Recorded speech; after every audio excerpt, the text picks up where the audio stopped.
नमस्कार दोस्तों। आज हम बात करने वाले हैं कुष्ठ का जो चिकित्सा सूत्र है उसके बारे में। तो चलिए दोस्तों स्टार्ट करते हैं।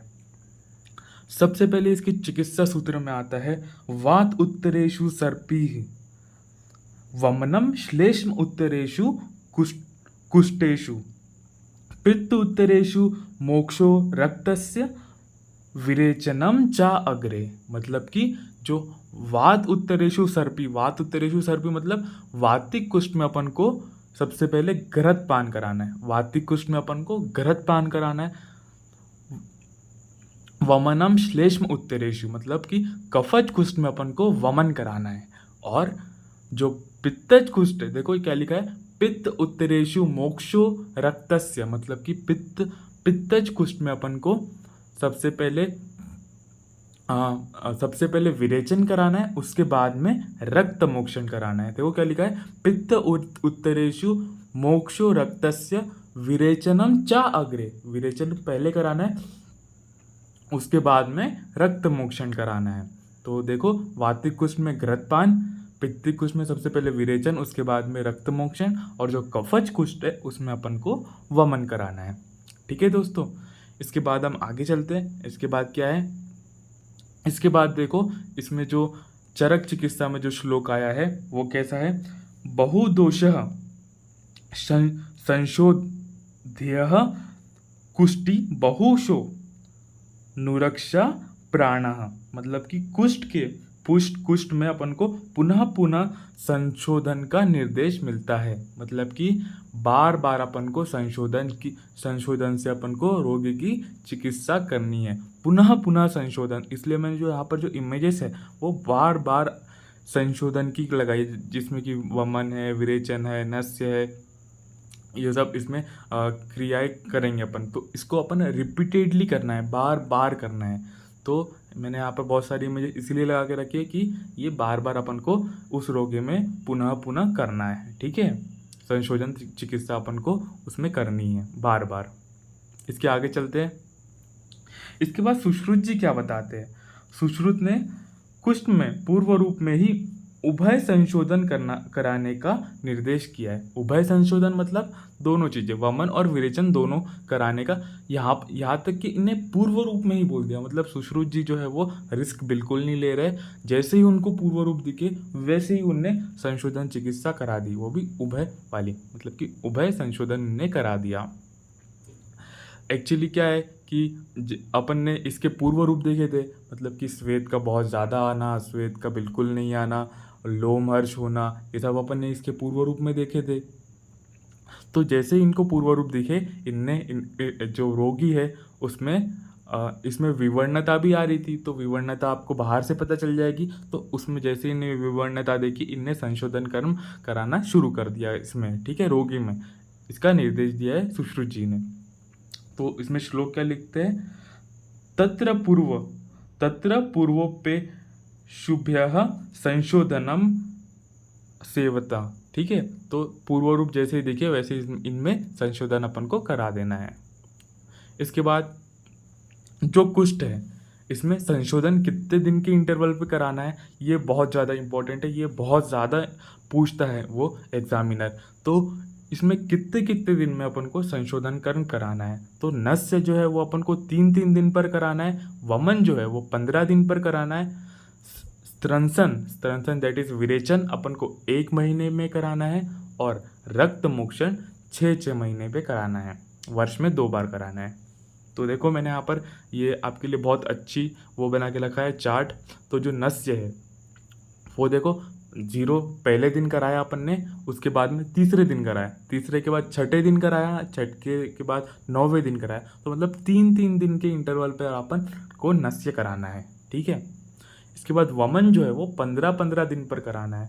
तो देखो जैसे कि फर्स्ट दिन कराया आपने, 0 को फर्स्ट मान लो, फर्स्ट दिन कराया, उसके बाद में जो स्केल है वो डायरेक्ट 15 पर है, 15 पर वमन करा दिया, 15वें दिन करा दिया, उसके बाद में डायरेक्ट अपन को 30 दिन पर करवाना है वमन। ठीक है, तो 15-15 दिन के इंटरवल पर आपको वमन कराना है। जो स्त्रंसन है डेट इज विरेचन जो है वो अपन को 1 महीने में विरेचन कराना है। मतलब कि 1 तारीख को आपने विरेचन करा दिया, उसके बाद डायरेक्ट अपन 30 तारीख को विरेचन कराएं। देखो जो सबसे लास्ट वाली जो इमेज है वो विरेचन की है। फर्स्ट दिन करा दिया आपने विरेचन, उसके बाद डायरेक्ट लास्ट दिन करा रहे हो। ठीक है दोस्तों, तो इसमें श्लोक में कुछ वैसा याद रखने लायक नहीं है, आपको हिंदी बहुत अच्छे से याद रखनी है। नस्य 3 दिन पर, वमन 15 दिन पर, स्त्रंसन दैट इज विरेचन 1 माह में विरेचन कराना है अपन को, और रक्त मोक्षण 6 माह पर, मतलब कि वर्ष में 2 बार कराना है। देखो श्लोक भी एक बार पढ़ ही लेते हैं अपन। पक्षात पक्षात छर्दनात् अभ्युपेयत, मतलब कि पक्ष 15 दिन पे अपन को छर्दन कराना है। छर्दन डेट इज उल्टी वमन जिसको अपन बोलते हैं। पक्षात लिखा है, 15 दिन पर वमन कराना है। ठीक है। मासाद स्त्रंसनम चापि देयम, मास पर, मतलब कि 1 महीने बाद अपन को विरेचन कराना है। मतलब कि 1 तारीख को करा लिया, उसके बाद 30 तारीख को कराना है, फिर 30 तारीख को कराना है, फिर 30 तारीख को कराना है। तो 1 मंथ के इंटरवल पे आपको विरेचन कराना है। ठीक है। इसके बाद क्या है, स्त्राव्यम रक्त वत्सरे ही द्विरल्पे, मतलब कि जो रक्त मोक्षण है वो साल में अपन को 2 बार कराना है। जो यहाँ पर जो वत्सरे जो वर्ड आया है, वत्सरे साल के लिए है, तो 1 साल में अपन को 2 बार रक्त मोक्षण कराना है। और नस्य 3 दिन पर, त्रिरात्रा जो लिखा है 3 रात्रि, मतलब कि 3 दिन के बाद अपन को नस्य कराना है। ठीक है दोस्तों, इतना समझ में आ गया। इसके बाद अपन आगे चलते हैं। जो सुश्रुत जी है उन्होंने कुष्ठनाशक गण कौन कौन से बताए वो देख लेते हैं। यहाँ पर सुश्रुत जी कुष्ठनाशक गण में मानते हैं न्योग्रादि गण, आरगवदादि गण और सारसरादि गण। तो न्योग्र किसको बोलते हैं अपन, न्योग्र वट का अपन एक्सट्रैक्ट को यूज़ करेंगे। आरगवद की अपन फल मज्जा को यूज़ करेंगे। आरगवद आदि गण में अपन को फल मज्जा लेनी है इसकी। और भी उसमें बहुत सारे गण हैं, मतलब कि बहुत सारी औषधि है, लेकिन आरगवद जो है उसका मेन कंटेंट है। न्योग्र जो है इसका मेन कंटेंट, न्योग्र आदि गण।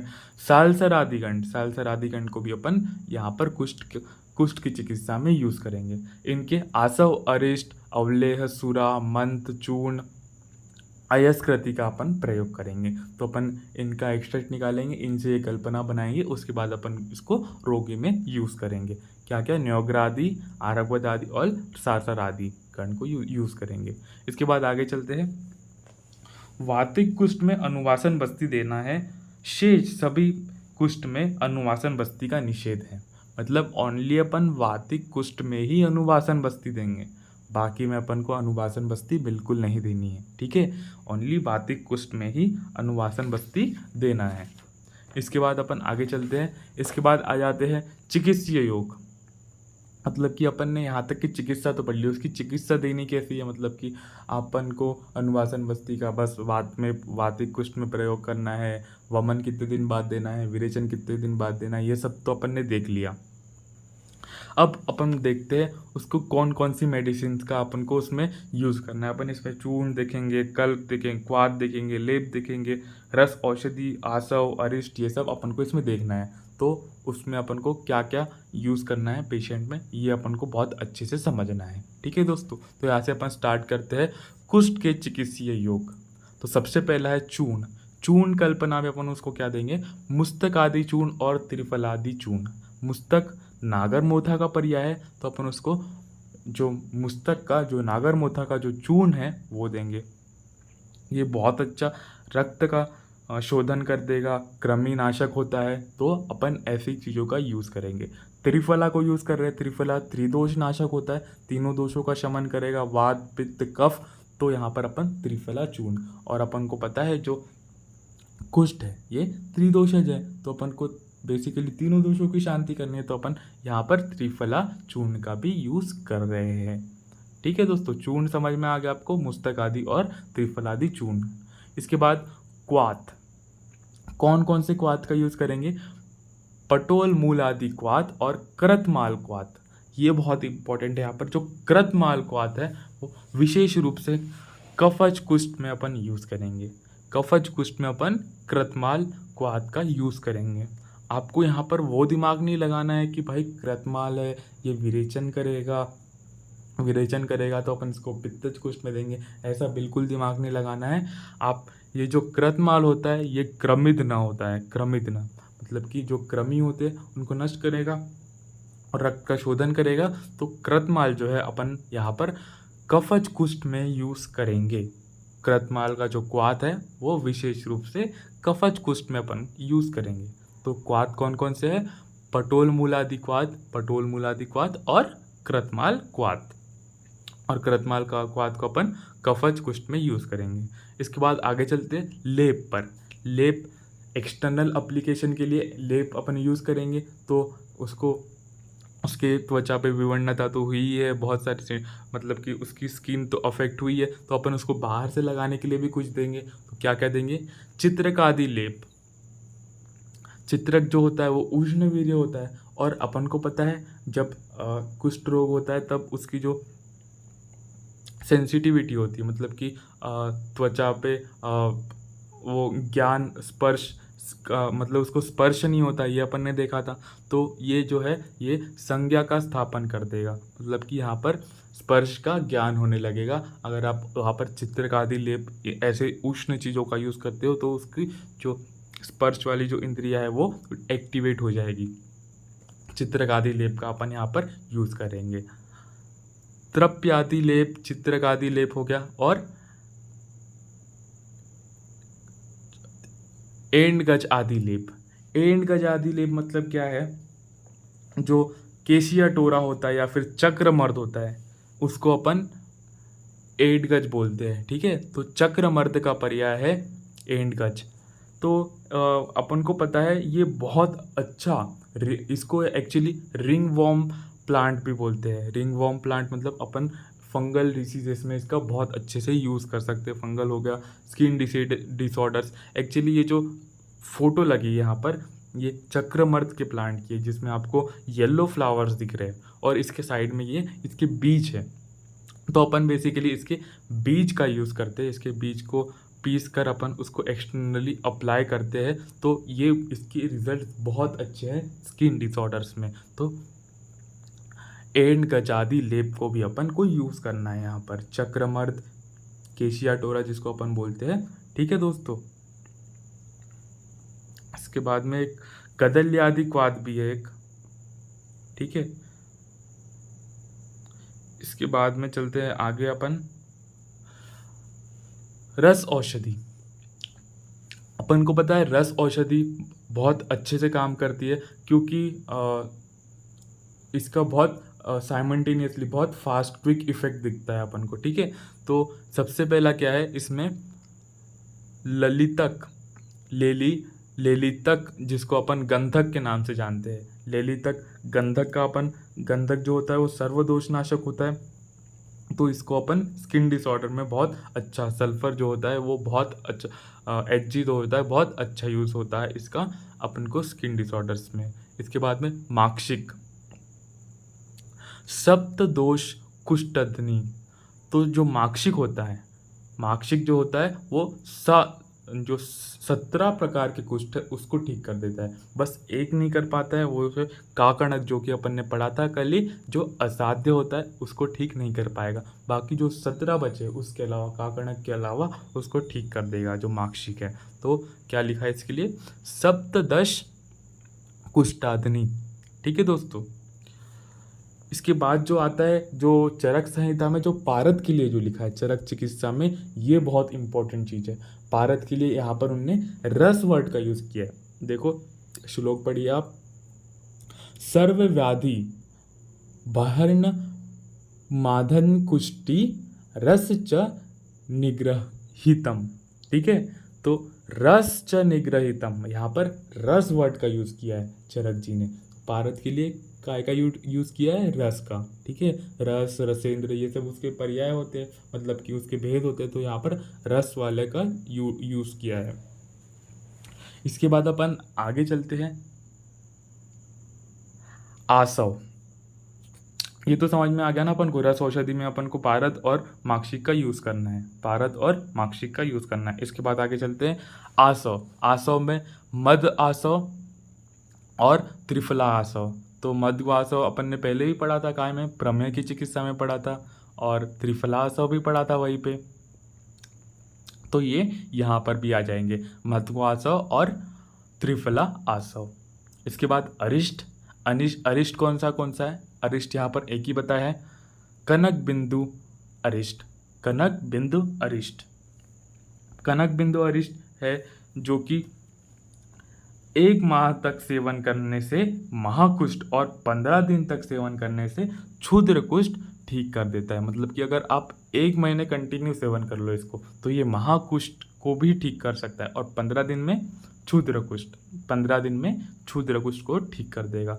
कनक जो होता है वो स्वर्ण को बोलते हैं, या फिर गुंजा का भी बढ़िया है कनक। तो स्वर्ण से आप रिलेट कर सकते हो इसको, कि मतलब कि कोई अपने पास विवर्णता या फिर स्किन डिसऑर्डर के साथ आया, तो अपन उसको बोल देंगे कि भाई हम तुम्हारी स्किन को सोने जैसा चमका देंगे, तो हम तुम्हारी स्किन को सोने जैसा चमका देंगे, अब तुम हमारे पास आ गए तो हम तुम्हारी स्किन को सोने जैसा चमका देंगे। तो इससे अपन को ये याद कर लेना है कि अपन उसको क्या देंगे, कनक बिंदु अरिष्ट। कनक बिंदु अरिष्ट, सोने का अरिष्ट, कनक बिंदु अरिष्ट। ठीक है दोस्तों, और इसमें जो मेन कंटेंट है क्या है, खदिर। तो देखो खदिर का अपन कितना अच्छा यूज कर रहे हैं यहाँ पर। खदिर जो है कि केशिया, जो खदिर जो है अपन यहाँ पर इसका यूज करेंगे, अकेशिया जिसको बोलते हैं वो। तो यहाँ पर मुख्य घटक खदिर हो गया। इसके बाद अपन आगे चलते हैं। ये तो आ गया ना समझ में कि 1 मास तक सेवन करने पर महाकुष्ठ और 15 दिन तक सेवन करने पर क्षुद्र कुष्ठ को भी ठीक कर देगा। इसके बाद स्नान कैसे करना है यहाँ पर, ये बहुत इंपॉर्टेंट है। जो सिद्धार्थक स्नान यहाँ पर बताया गया है, सिद्धार्थक मतलब श्वेत सरसप, श्वेत सरसों से अपन को स्नान करना है, श्वेत सरसों से स्नान करना है। ठीक है, और सिद्धार्थक ग्रत का वर्णन कहाँ पर आता है, सिद्धार्थक ग्रत अपस्मार में आता है, और सिद्धार्थक अगत जो है वो सर्वग्रह बाधा नाशक है। सिद्धार्थक ग्रत कहाँ पर, अपस्मार में आएगा, अपस्मार में ब्राह्मी ग्रत ये सब भी आते हैं, तो यहाँ वहाँ पर सिद्धार्थक ग्रत भी आता है अपस्मार में, और सिद्धार्थक अगत सर्वग्रह बाधा नाशक होता है। तो अपन को यहाँ पर सिद्धार्थक स्नान याद करना है, मतलब कि श्वेत सरसप से आपको स्नान करवाना है पेशेंट को। इसके बाद तेल। तेल कौन कौन सा यूज करेंगे अपन यहाँ पर, श्वेत करविरात तेल,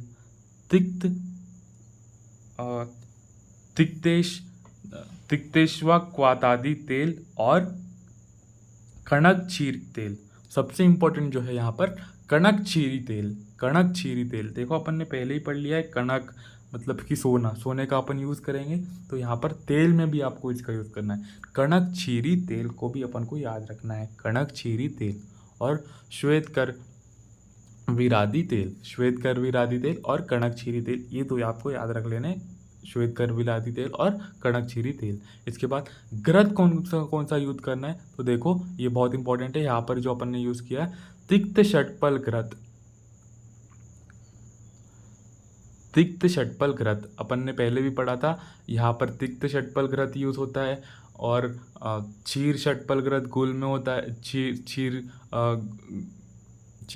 षटपल ग्रत गुल में होता है, षटपल ग्रत बोलेगा तो वो किसी और में होता है। ऐसे करके आपको ये रिलेट करके याद रखना है। तो महातिक्तक ग्रत जो है, महातिक्तक ग्रत, महाखदिर ग्रत और तिक्त षटपल ग्रत जो है अपन यहाँ पर यूज़ करेंगे। महातिक्त ग्रत, महाखदिर ग्रत और तिक्त षटपल ग्रत, और इसकी मात्रा कितनी है, मतलब कि इसको 6 पल नवीन ग्रत का के साथ अपन को यूज़ करना है। तिक्त षटपल ग्रत को 6 पल नवीन ग्रत के साथ यूज़ करना है।